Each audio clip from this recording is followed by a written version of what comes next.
नमस्कार, स्वागत है आप सभी का। आप देख रहे हैं समाचार। मैं हूं अजय मिश्र। समाचारों की शुरुआत करते हैं सबसे पहले हेडलाइंस के साथ।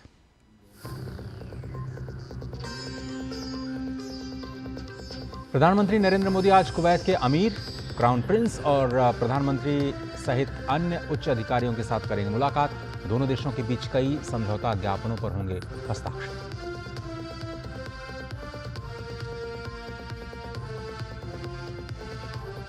केंद्रीय गृह मंत्री अमित शाह त्रिपुरा के दौरे पर। अगरतला में करेंगे कई विकास परियोजनाओं का उद्घाटन और शिलान्यास। सहकारिता से जुड़ी विभिन्न पहलों का भी करेंगे शुभारंभ।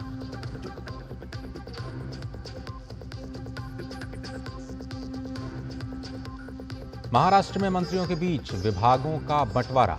मुख्यमंत्री देवेंद्र फडणवीस ने अपने पास रखा गृह मंत्रालय, एकनाथ शिंदे को शहरी विकास और अजित पवार को मिला वित्त विभाग।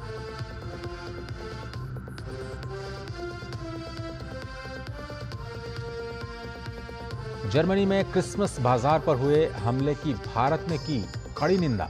भारतीय मिशन 7 घायल भारतीय नागरिकों और उनके परिवारों के संपर्क में, हर संभव सहायता का भरोसा।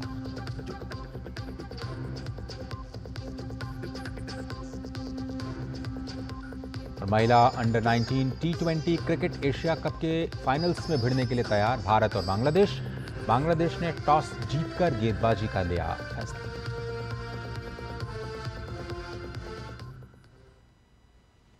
कुवैत दौरे पर प्रधानमंत्री नरेंद्र मोदी आज वहां पे शीर्ष नेतृत्व के साथ वार्ता करेंगे।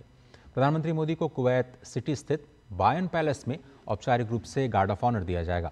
इसके बाद वो कुवैत के अमीर शेख मिशाल अल अहमद अल जबर अल सबा के साथ मुलाकात करेंगे। इसके बाद प्रधानमंत्री कुवैत के क्राउन प्रिंस सबाल खालिद अल सबा से भी मुलाकात करेंगे। प्रधानमंत्री मोदी कुवैत के प्रधानमंत्री अहमद अल अब्दुल्ला अल सबा के साथ प्रतिनिधिमंडल स्तर की वार्ता करेंगे। इस दौरान दोनों देशों के बीच कई सहमति पत्रों पर हस्ताक्षर होंगे। इसके अलावा प्रधानमंत्री मोदी का इन्फ्लुएंसर्स के साथ भी मिलने का कार्यक्रम है। साथ ही प्रधानमंत्री मोदी के सम्मान में क्राउन प्रिंस सबाल खालिद अल सबा द्वारा भोज का आयोजन किया जाएगा। प्रधानमंत्री मोदी कुवैत के 2 दिनों के दौरे पर हैं और 43 साल बाद किसी भारतीय प्रधानमंत्री का ये कुवैत का दौरा हो रहा है। प्रधानमंत्री मोदी कुवैत के अमीर शेख मिशाल अल अहमद अल जबर अल सबा के निमंत्रण पर कुवैत के दौरे पर है। प्रधानमंत्री नरेंद्र मोदी ने कुवैत में 26वें अरेबियन गल्फ कप प्रतियोगिता के उद्घाटन समारोह में शिरकत की। जाबिर अल अहमद अंतर्राष्ट्रीय स्टेडियम में हुए भव्य समारोह में पीएम सम्मानित अतिथि के तौर पर शरीक हुए। अरब खाड़ी देशों के फुटबॉल प्रेमियों में ये प्रतियोगिता बेहद लोकप्रिय है। उद्घाटन समारोह में कुवैत के अमीर मिशाल अल अहमद अल जाबिर अल सबा और क्राउन प्रिंस सबाल खालिद अल सबा भी मौजूद रहे। उद्घाटन बेहद रंगारंग और भव्य रहा। इस दौरान सैकड़ों कलाकारों ने अपनी प्रस्तुति से दर्शकों का मन मोह लिया।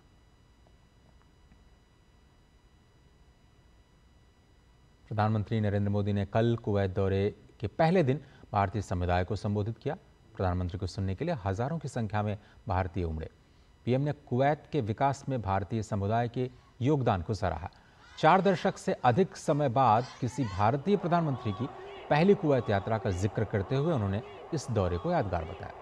भारत कुवैत के मजबूत रिश्तों का जिक्र करते हुए पीएम ने कहा, हमारा वर्तमान ही नहीं, हमारा अतीत भी हमें जोड़ता है।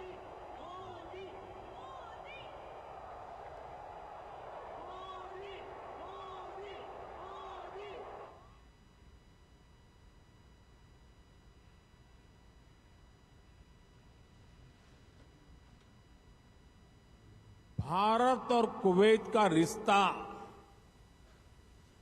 सभ्यताओं का है, सागर का है, स्नेह का है, व्यापार कारोबार का है। भारत और कुवैत अरब सागर के 2 किनारों पर बसे। हमें सिर्फ डिप्लोमेसी ने ही नहीं कि दिलों ने आपस में जोड़ा है। पूरी दुनिया में भारतीय युवाओं के कौशल और दबदबे का उल्लेख करते हुए पीएम ने कहा कि कौशल विकास की दिशा में कई बड़े कदम उठाए गए हैं। पीएम ने कहा कि आज भारत विकास की नई गाथा लिख रहा है। भारत ने हाल के वर्षों में करीब 2 दर्जन देशों के साथ माइग्रेशन और रोजगार से जुड़े समझौते किए। इनमें गल्फ कंट्रीज के अलावा Japan, Australia, France, Germany, Mauritius, UK और इटली जैसे देश शामिल हैं। दुनिया के देश भी भारत की स्किल्ड मैन पावर के लिए दरवाजे खोल रहे हैं। साथियों, विदेशों में जो भारतीय काम कर रहे हैं उनके वेलफेयर और सुविधाओं के लिए भी अनेक देशों से समझौते किए जा रहे हैं। 2 दिवसीय दौरे पर कुवैत पहुंचे प्रधानमंत्री नरेंद्र मोदी का भव्य स्वागत हुआ। प्रधानमंत्री नरेंद्र मोदी ने कुवैत के शेख साद अल अब्दुल्ला इंडोर स्पोर्ट्स कॉम्प्लेक्स में आयोजित हाला मोदी कार्यक्रम को संबोधित किया। इस दौरान भारतीय समुदाय के लोगों में भी भारी उत्साह देखने को मिला। इस पर वहां मौजूद भारतीय समुदाय के लोगों से हमारे संवाददाता चंद्रशेखर जोशी ने बातचीत की। प्रधानमंत्री नरेंद्र मोदी ने यहाँ पर भारतीय समुदाय के लोगों को संबोधित किया। कई सारे लोग मेरे साथ मौजूद हैं, उनसे पूछते हैं कि क्या कुछ उनकी प्रतिक्रिया है। कैसा लगा आपको प्रधानमंत्री का संबोधन, क्या कुछ कहेंगे? मोदी जी से मिलने से I mean after that we are like very very high. बहुत खुश होती है and we are really proud actually because of him we are getting really honoured in this country. हमको ऐसा नहीं लग रहा था कि इतना बड़ा देश का प्रधानमंत्री जी बोल रहे, ऐसा लग रहा था कि घर का भाई बोल रहे हैं। मुझे बहुत खुशी हुई कि मुझे नरेंद्र मोदी जी की साइन मिली। मेरा हमेशा से सपना था जो आज पूरा हो चुका है। जब से मोदी जी आए हैं हमारा सम्मान बढ़ा है। मैं डॉक्टर हूँ, हमारे पेशेंट हमको ज्यादा ट्रस्ट करते हैं, कहते हैं इंडियन है तो बढ़िया होगा। एवरीवन वाज सो एक्साइटेड, इतना अच्छा माहौल था, सारे इंतजार थे। सुबह से ही बेसब्री से एक हफ्ते से हम लोग तैयारी कर रहे थे। मेरे को लगता है इंडिया का फ्यूचर बहुत ब्राइट है। We feel so proud of India. He has really filled us our hearts with full of pride after listening to him. बहुत अच्छा लगा मोदी जी का भाषण। वी आर वेरी एक्साइटेड कि वो यहाँ पर आए हुए हैं and this will increase the bilateral relations between Kuwait and India. वो इंस्पिरेशन है हमारे लिए, हमारे देश का वो गर्व है। तो ये अपने आप में एक उदाहरण है, जब कोई भारतीय प्रधानमंत्री विदेशों में जाते हैं और भारतीय समुदाय से मिलते हैं। खासकर प्रधानमंत्री नरेंद्र मोदी जब भी विदेशों में जाते हैं, भारतीय समुदाय से मिलते हैं, तो भारतीय समुदाय में किस तरह का उत्साह आ जाता है ये आप यहाँ पर देख सकते हैं। कैमरामैन शिवा के साथ मैं चंद्रशेखर जोशी। वहीं हाला मोदी कार्यक्रम में भाग लेने वाले कलाकारों ने भी प्रधानमंत्री मोदी से मिलने पर खुशी जाहिर की। It was such a blessed moment. I don't know how to express. We are really thrilled. Yeah, goosebumps came. I don't know how to express. Yeah, my name is Renu. I am Kathak artist here, and I performed my art in front of PM sir. Really, when the moment when he entered, and then that spiritual aura he has, and the goosebumps came, we are overwhelmed actually. It's once in a lifetime achievement for us, and there is nothing which best can happen to us. We were so happy to have performed for the PM. कब से सोच रहे थे कि हम लोग का जो visionary leader PM Modi sir इधर आए, फिर अभी ऐसा लग रहा है कि हम लोग का dream come true. It's like a blessed day for us. I am so happy to dance in front of Modi. It's something that I'm going to be cherished for my entire lifetime, and I literally have goosebumps. Like I couldn't believe that I am dancing in front of Modi. We are very happy to performing in front of Modi. प्रधानमंत्री मोदी के सत्ता में आने का यही फर्क है कि जो भारत की सॉफ्ट पावर है वो विदेशों में दिखती है और यहाँ पर भी दिख रही है। कैमरामैन शिवा के साथ मैं चंद्रशेखर जोशी, कुवैत सिटी से डीडी न्यूज के लिए। मोदी मोदी मोदी मोदी मोदी। केंद्रीय गृहमंत्री अमित शाह पूर्वोत्तर राज्य त्रिपुरा के दौरे पर हैं। गृहमंत्री आज त्रिपुरा के धालाई जिले के मसूरीपारा में एक जनसभा को संबोधित करेंगे। इसके बाद वो रविंद्र सतबरसिकी भवन में राष्ट्रीय सहकारिता सम्मेलन को संबोधित करेंगे। गृहमंत्री अगरतला में विभिन्न विकास परियोजनाओं का उद्घाटन और शिलान्यास करेंगे। साथ ही सहकारिता से जुड़ी विभिन्न पहलुओं का भी उद्घाटन करेंगे।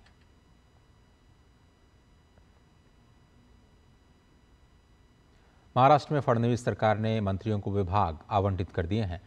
राज्यपाल सीपी राधाकृष्णन ने कल महाराष्ट्र के मुख्यमंत्री देवेंद्र फडणवीस की सिफारिश के अनुसार मंत्रियों को विभाग आवंटन को मंजूरी दे दी। एक सप्ताह तक चले शीतकालीन सत्र के समापन के बाद ये सूची जारी की गई है।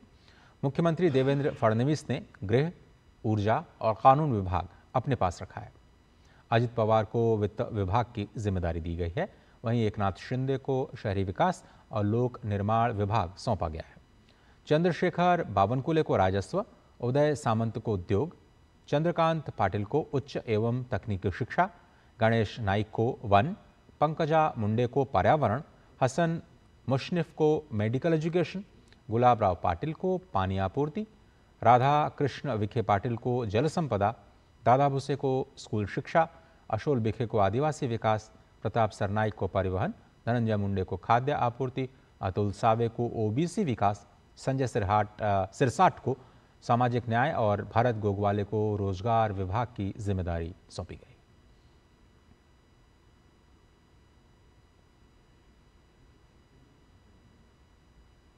और इस समाचार बुलेटिन में फिलहाल लेते हैं एक छोटा सा ब्रेक। आप देखते रहिए डीडी न्यूज़।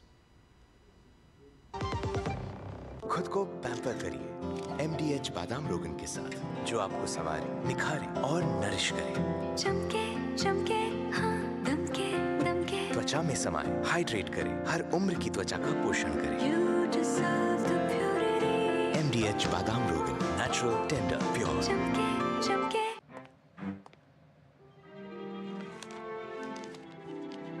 इतनी जल्दी पैसे डबल? ओ, जमा करोगे तो फिर भुगतोगे। क्या लो, ऐसी लुभाने वाली स्कीम में पैसे जमा करना यानी धोखे की संभावना। इसलिए पहले पूरी जांच, उसके बाद पैसे जमा, नहीं तो आपके पैसे हो जाएंगे पुर्र। RBI कहता है जानकार बनिए, सतर्क रहिए। मुथूट फाइनेंस, इंडिया का number 1 most trusted financial services brand. Gold loan लेने के लिए कॉल करें 1-800-313-1212। MDH की देगी मिर्च, देगी मिर्च का तड़का, अंग अंग फड़का। MDH की देगी मिर्च। स्वागत है आप सभी का। आप देख रहे हैं समाचार बुलेटिन। आगे बढ़ते हैं। राजस्थान के जैसलमेर में GST काउंसिल की 55वीं बैठक हुई। केंद्रीय वित्त मंत्री निर्मला सीतारमण ने बैठक की अध्यक्षता की। वित्त मंत्री ने बैठक की जानकारी देते हुए कहा कि इसमें कई बड़े फैसले लिए गए। जीन थेरेपी को पूरी तरह से GST के दायरे से बाहर कर दिया गया है। GST काउंसिल की बैठक में इलेक्ट्रिक व्हीकल्स समेत पुराने वाहनों पर बिक्री पर टैक्स में इजाफा किए जाने का भी फैसला लिया गया है।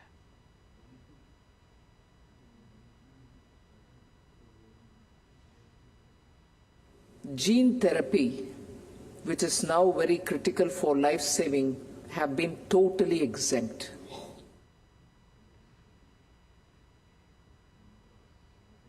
The margin value between purchased price and resale price, 12 lakh में खरीदा, 9 लाख में बेच रहे हैं सेकेंड हैंड यूज्ड व्हीकल के नाम पर, on the margin is only this 18% is being put, as would be for any used car.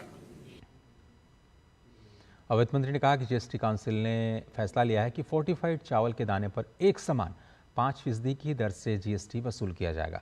इससे पहले इस पर अलग अलग टैक्स की दरें लागू होती थी। A reduction in the rate of fortified rice kernels, which are classifiable under 1904, to 5%. As you know, fortified rice kernels are supplied with an intent of they getting passed on to the PDS.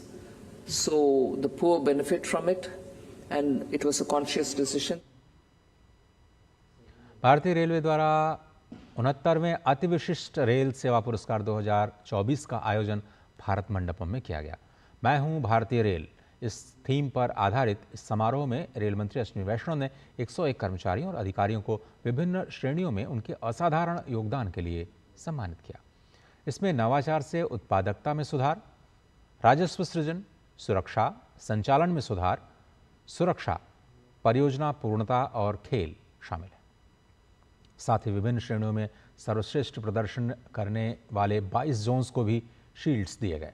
इस मौके पर rail मंत्री अश्विनी वैष्णव ने कहा कि railway ने पिछले 10 वर्षों की ऐतिहासिक यात्रा में और आने वाले समय में यात्रियों की सुरक्षा पर विशेष ध्यान दिया है।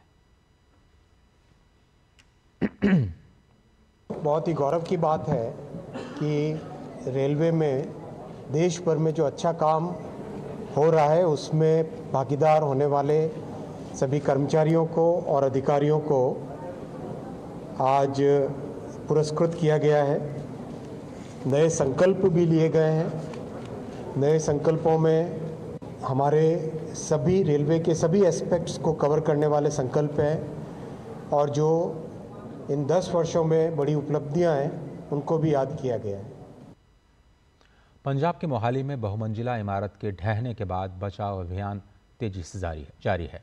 मलबे में फंसे लोगों को बाहर निकालने के लिए सेना और एनडीआरएफ के जवान बचाव अभियान में जुटे हैं।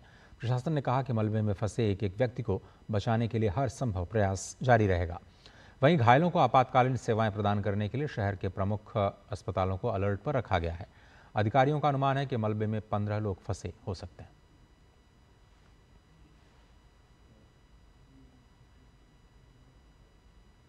छत्तीसगढ़ में बस्तर जिले के जगदलपुर में सड़क दुर्घटना के दौरान 5 लोगों की मौत हो गई है। इस हादसे में एक मिनी माल ढोने वाली गाड़ी पलट गई, जिसमें कई अन्य लोग भी घायल हुए हैं। घायलों को इलाज के लिए पास के अस्पताल में भर्ती करवा दिया गया है।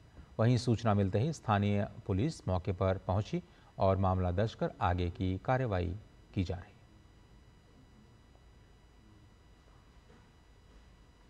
शिमला की संजौली मस्जिद मामले में नगर निगम आयुक्त कोर्ट में सुनवाई हुई है। मस्जिद कमेटी ने 3 मंजिलों को गिराने के लिए समय मांगा है और मामले पर अगली सुनवाई 15 मार्च को होगी। गौरतलब है कि प्रदेश उच्च न्यायालय ने भी नगर निगम आयुक्त को 8 सप्ताह के भीतर इस मामले को निपटाने के आदेश दिए हैं। निगम आयुक्त द्वारा संजौली मस्जिद के ऊपर की 3 मंजिल तोड़ने के लिए आदेश पहले ही दे दिए गए हैं और अब निचली 2 मंजिलों को लेकर के सुनवाई हुई है। हालिया सुनवाई में संजौली मस्जिद कमेटी द्वारा अवैध हिस्से को तोड़ने से संबंधित स्टेटस रिपोर्ट भी कोर्ट में रखी जानी थी। फिलहाल वक्फ बोर्ड ने मामले में नगर निगम की स्टेटस रिपोर्ट का जवाब दायर करने के लिए अतिरिक्त समय मांगा है। ये अनऑथराइज्ड कंस्ट्रक्शन का मामला है संजौली मस्जिद का। तो इसमें लेटेस्ट स्टेटस रिपोर्ट फाइल की थी जेई कंसर्न ने, जिसका हमने आज रिप्लाई फाइल किया और साथ में हमने रिक्वेस्ट करी कोर्ट से कि इस केस को थोड़ा आगे एडजॉर्न किया जाए, क्योंकि हमने अभी रेवेन्यू एजेंसीज के पास अपनी करेक्शन ऑफ रेवेन्यू एंट्रीज की एप्लीकेशन दी हुई है। तो बाय दैट टाइम वो डिसाइड हो जाएगी, फिर हम अपनी ओनरशिप का रिकॉर्ड भी कोर्ट में पेश कर पाएंगे। तो कोर्ट ने हमें टाइम दिया और साथ में प्रेसिडेंट मस्जिद संजौली कमेटी को भी कोर्ट ने टाइम दिया डिमोलिश करने का। 50% उन्होंने डिमोलिश कर दिया हुआ है, ऊपर की 3 मंजिलें, 50% बचता है, उसके लिए कोर्ट ने उन्हें 15 मार्च तक का टाइम दिया। पहाड़ी राज्यों में ठंड के साथ अब गलन भी तेजी से बढ़ रही है। श्रीनगर में तापमान रिकॉर्ड तोड़ करके नीचे चला गया है, जहां पारा 0 से नीचे 8.5 डिग्री सेल्सियस दर्ज किया गया। दिल्ली में भी पारा लगातार गिर रहा है। मौसम विभाग के अनुसार दिल्ली में न्यूनतम तापमान 5 डिग्री सेल्सियस तक पहुंच चुका है। मौसम विभाग के अनुसार दिल्ली में आने वाले कुछ दिनों में हल्की बारिश भी हो सकती है। उत्तर प्रदेश के कई जिलों में भी कोहरा छाया रहेगा।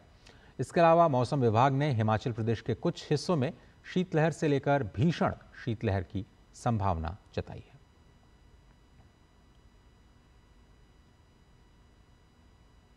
राजधानी दिल्ली में प्रदूषण से राहत मिलती हुई नजर नहीं आ रही।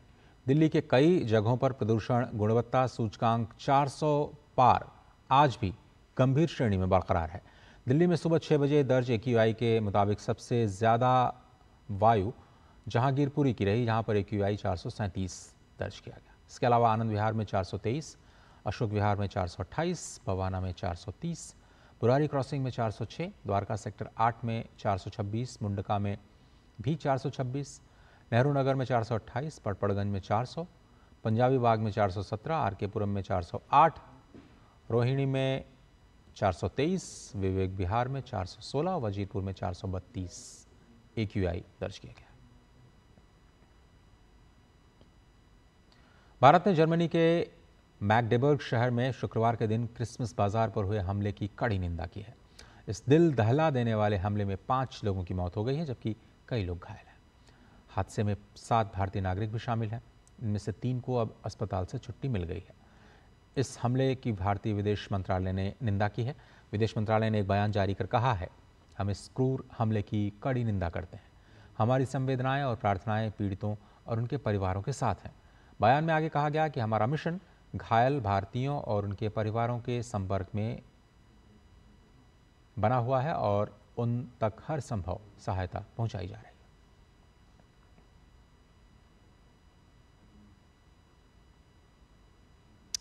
अमेरिकी राष्ट्रपति जो बाइडेन ने सरकारी फंडिंग बिल पर हस्ताक्षर कर दिए गए हैं। गवर्नमेंट शटडाउन से बचने के लिए अमेरिकी कांग्रेस ने इस विधेयक को बेहद कम समय में पारित किया था। कांग्रेस से ये बिल पारित होने के बाद अमेरिकी सरकार पर अब शटडाउन का संकट मंडरा रहा था। राष्ट्रपति बाइडेन की ओर से जारी एक बयान में इस बात पर जोर दिया गया है कि इस बिल में आपदा राहत शामिल होने के अलावा अरबपतियों के लिए टैक्स कटौती करने के रास्ते से बचा जा रहा है। अमेरिकी सीनेट ने इस विधेयक को सरकारी फंडिंग रुकने की समय सीमा के करीब 40 मिनट बाद पारित किया था। हालांकि तब तक सरकार ने शटडाउन प्रक्रियाओं को लागू नहीं किया था। अमेरिकी सेना ने यमन की राजधानी सना में ईरान समर्थित हूती विद्रोहियों के मिसाइल ठिकानों पर हमले किए। अमेरिकी सेना की सेंट्रल कमांड ने एक बयान जारी करके ये जानकारी दी। अमेरिकी सेना के मुताबिक हूती विद्रोहियों के ड्रोन्स और क्रूज मिसाइल्स को भी निशाना बनाया गया है। अमेरिका के मुताबिक दक्षिणी लाल सागर और अदन की खाड़ी में हूती विद्रोहियों को कमज़ोर करना इस हमले का मुख्य उद्देश्य है। गौरतलब है कि ईरान समर्थित ये संगठन पिछले 1 साल से भी अधिक समय से लाल सागर में वाणिज्यिक जहाज़ों पर हमला कर रहा है। अफ्रीकी देश नाइजीरिया में भगदड़ की 2 अलग अलग घटनाओं में कम से कम 13 लोग मारे गए हैं।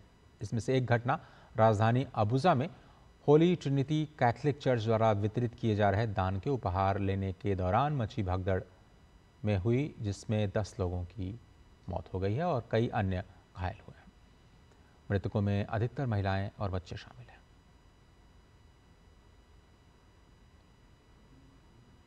ब्राजील में कल सुबह हुई एक सड़क दुर्घटना में 35 से ज़्यादा लोगों की मौत हुई।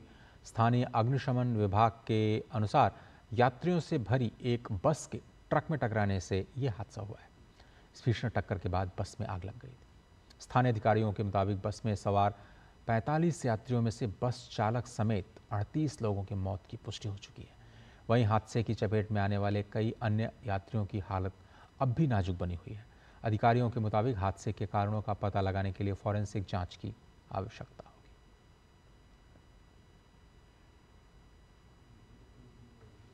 भारत और बांग्लादेश की महिला क्रिकेट टीम्स के बीच आज अंडर 19 T20 एशिया कप का फाइनल मुकाबला खेला जा रहा है।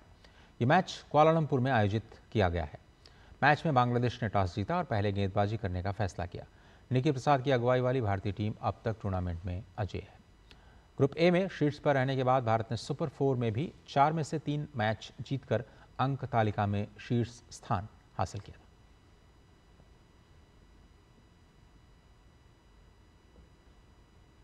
भारत और वेस्टइंडीज की महिला क्रिकेट टीम्स के बीच 3 एकदिवसीय क्रिकेट मैचों की सीरीज का पहला मैच आज वडोदरा में खेला जाएगा। यह मैच दिन के 1:30 बजे शुरू होगा। T20 सीरीज में शानदार प्रदर्शन के बाद स्मृति मंधाना से इस सीरीज में भी अच्छे खेल की उम्मीद है। मंधाना ने T20 सीरीज में लगातार 3 बार 50 से अधिक रन बनाए, जो कि किसी भी द्विपक्षीय सीरीज में भारतीय महिला क्रिकेट का एक रिकॉर्ड है। भारत और वेस्टइंडीज महिला टीम के बीच सीरीज का पहला वनडे मैच 22 दिसंबर, दूसरा 24 और तीसरा मैच 27 दिसंबर को खेला जाएगा। इससे पहले भारतीय महिला टीम ने वेस्टइंडीज के खिलाफ 2-1 से T20 सीरीज जीती थी।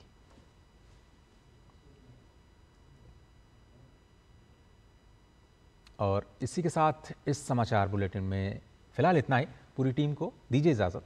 नमस्कार।